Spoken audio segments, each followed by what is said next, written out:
Recently, I've been reading some really good books. One of those is my favorite read of the year. So today I thought we would go over all the books I have read in this last quarter of the year.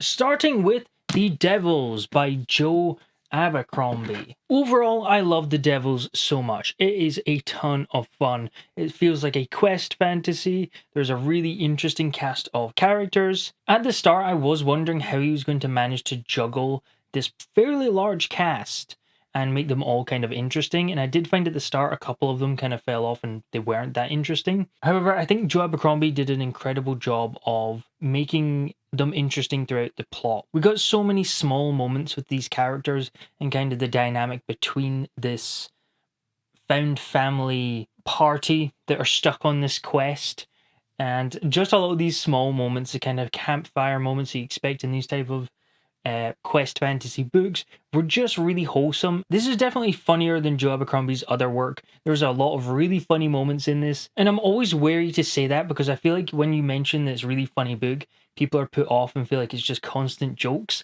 But Joe Abercrombie does such a good job of blending the humor into the scene that it doesn't feel like you're just being pulled out or here's a little funny quip for you to laugh at while you're reading. No, it blends in well with the story and the characters that's funny, but you still feel completely immersed in what's going on. The one thing that didn't necessarily work completely for me, and one of the reasons why it took me so long to read this book, is because every time I put this book down, I didn't feel much of an inclination to pick it back up. And I think part of the reason for that is when you're reading it, I'm having a really good time. I love following these characters. They're very funny. It's always a good time. I love the banter between them. And I think for the most part, the pacing is pretty good. There are some structural formulas that feel kind of repetitive towards the middle of the book. However, I still enjoyed it. But I think the reason why I wasn't necessarily desperate to pick it up after putting the book down is the entire full story arc of the book wasn't overly interesting for me. The entire core of the plot is putting this girl who lived on the streets on the throne of Troy because she's this lost heir. So they go on this quest to try and get to Troy. However, I just didn't feel there was a whole lot of tension in the plot there. I wasn't overly interested in the putting her on the throne part of the narrative. I liked these smaller conflicts along the way, apart from some bits that felt repetitive, but I didn't feel this draw to pick it up. That being said, I still had a really good time with this book, and I still highly recommend picking it up. It's definitely a fun one. Next one up, I read A Drop of Corruption, the sequel to The Tainted Cup. Now this, if you saw my best and worst of the year so far, is my favorite read of the year so far. I loved this book. I don't know if it's just because after The Devils, I was kind of in a bit of a slump because it was a lot slower paced and I didn't feel this need to pick it up, whereas this was the complete opposite. One, I didn't want to put it down. Two, every time I did, I wanted to pick it up and see the next unfurling of this mystery. Now, if you've read The Tainted Cup, this is everything that Tainted Cup did well, but improved. And I loved The Tainted Cup. It was a 5-star read and one of my favorite reads of last year, and somehow A Drop of Corruption is even better. I absolutely adored this book. If you know nothing about this series, this is a murder mystery series in this very strange, unique world where we have kind of biomutagenic surgeries that people can have undergone, and then they get certain abilities. So we follow Din, who is this assistant to this very quirky character who is the detective, and her name is Anna Delabra. And learning more about them over the story was really cool, especially Anna. I love learning more about Anna because she is this very mysterious character, and kind of some of the reveals with her in this book in particular, really good. So we are in a completely different part of the world. That was another element I really liked. This new location brought a bunch of interesting elements to the story, and the actual mystery murder plot itself was fascinating. It was so much fun. There's not a whole lot more I can say without kind of spoiling it or book one, The Tainted Cup. But if you haven't read The Tainted Cup, read it. And if you've read The Tainted Cup, read A Drop of Corruption. It's somehow better, and it's still by far my favorite book of the year. It's so incredibly addictive. I didn't want to put this down. And every time I did, I wanted to pick it back up again. Also, the audiobook for this series is fantastic. So if you like audiobooks, I recommend the audiobook. Next one up, we read another murder mystery with The Justice of Kings by Richard Swan. Now, this overall I really did enjoy as well. It's definitely a different style of murder mystery than The Tainted Cup. We do follow... Oh man, names! Helena Sedanka, who is this assistant for this justice, Conrad von Volt. And with that, he has some really cool abilities. He has the justice's voice, which is a truth-compelling voice. So he's able to get people to admit to things they perhaps don't want to. And he also has some necromantic powers where he can bring some people back from the dead who have just died, which you can imagine is quite useful in the world of murder mysteries. The plot of this book is really interesting. It is very much sort of this nested narrative where we have this smaller scale issue and this local murder mystery, but then we have this larger scale story of the kind of political sphere of the land, and there's a lot of connections to these, but they do blend really well together. And I found those elements really, really interesting with the plot, kind of the overarching political sphere and this local murder mystery, and all that was really, really fun. I think Von Volt is an awesome character. I also loved Bressinger. He was also really, really cool.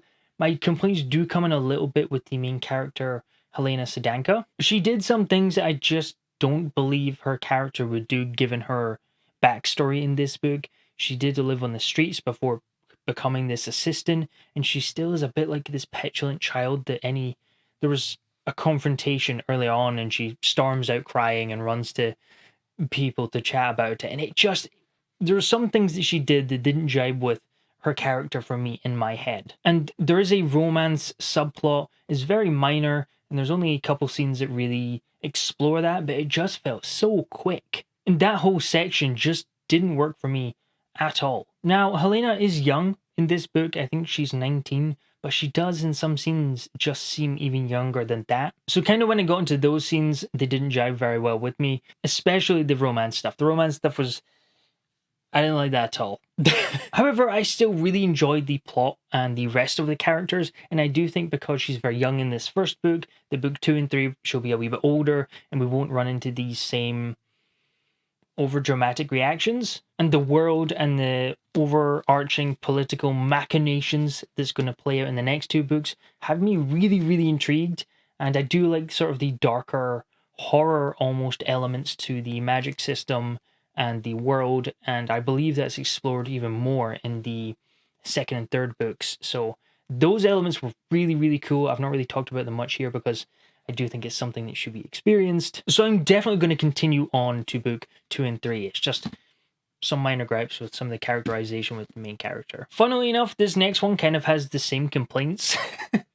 But next up, we have Omniscient Reader's Viewpoint, which is a manhwa. It's a Korean web novel that has been turned into a series and translated into English. And this is a hugely popular series, and the thing that really caught me with this one is it's compared to Dungeon Crawler Carl, which I completely see, and also Solo Leveling. And this is an arc. The first ever volume is coming out this month, so this is brand new, which is really cool. But the final version does look a little bit different from this. So the premise to this is the main character has been reading this web novel in World, and this web novel has kind of the end of the world in it. It's a complete apocalypse, and he's the sole reader of this web novel. And it goes on for, I think, like 3,000 volumes or something, or 3,000 chapters in World. And then one day, the author finally puts out the final chapter, and the web series is finished. However, upon finishing it,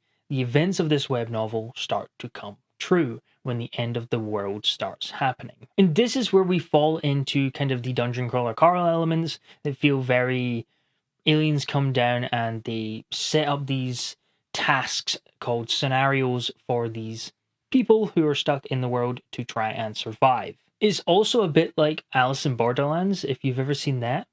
It's a bit like that. First of all, the things that didn't really work for me that well are kind of the main character and some of the side characters.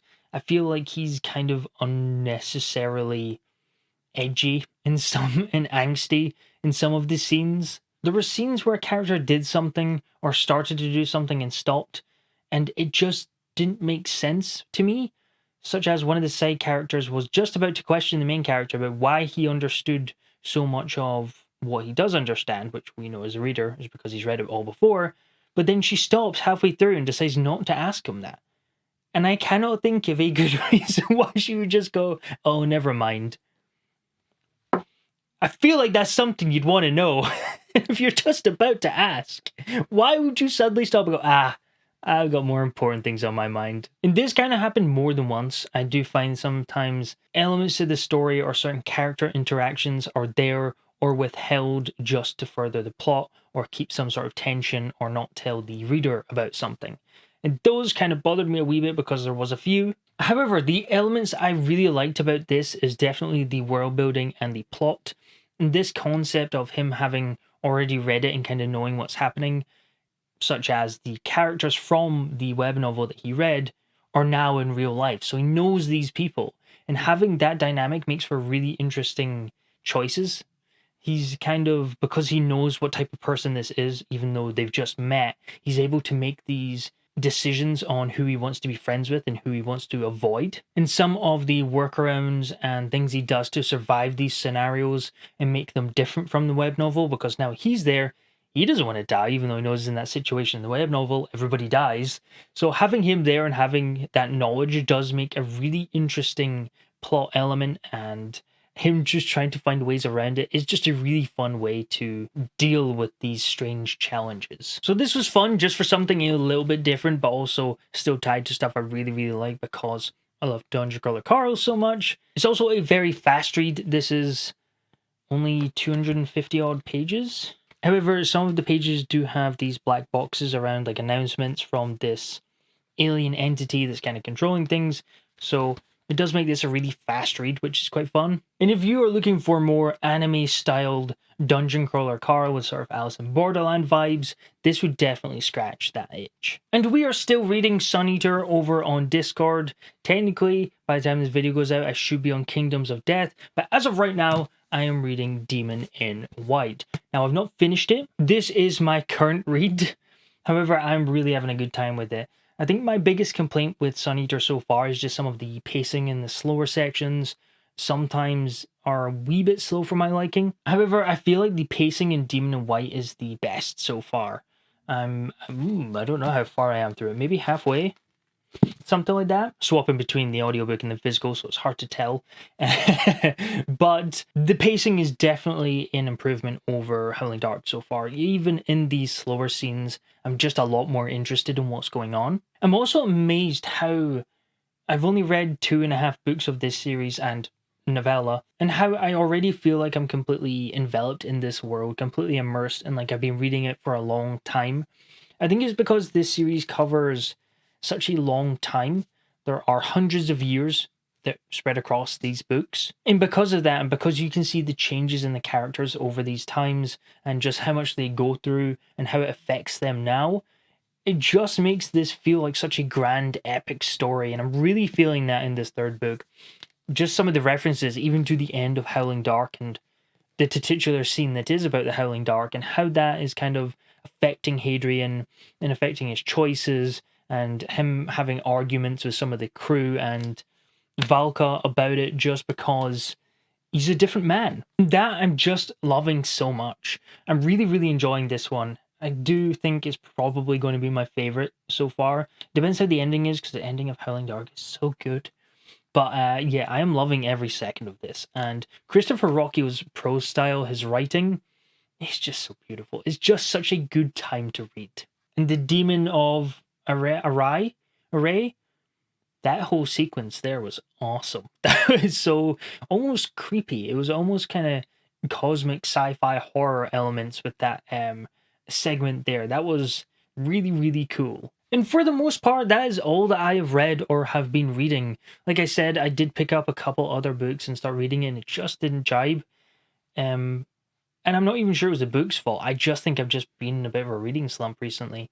And it's a shame, because what I've read overall has been really good. A Drop of Corruption, favorite book of the year, currently reading and loving Demon in White. I just think I'm a little burnt out on books right now, so there's no point in forcing it. I know I kind of failed my TBR from last time, but that being said, I'm not complaining because there have been some really, really good books. But let me know down in the comments below, have you been in a slump recently, or have you been flying through your TBR? And if you have been in a slump, or you have any slump tips, I would love to hear them, because I still feel a bit in a slump. I'm hoping a holiday and some time off will make a big difference, but we'll see. Thank you very much for watching.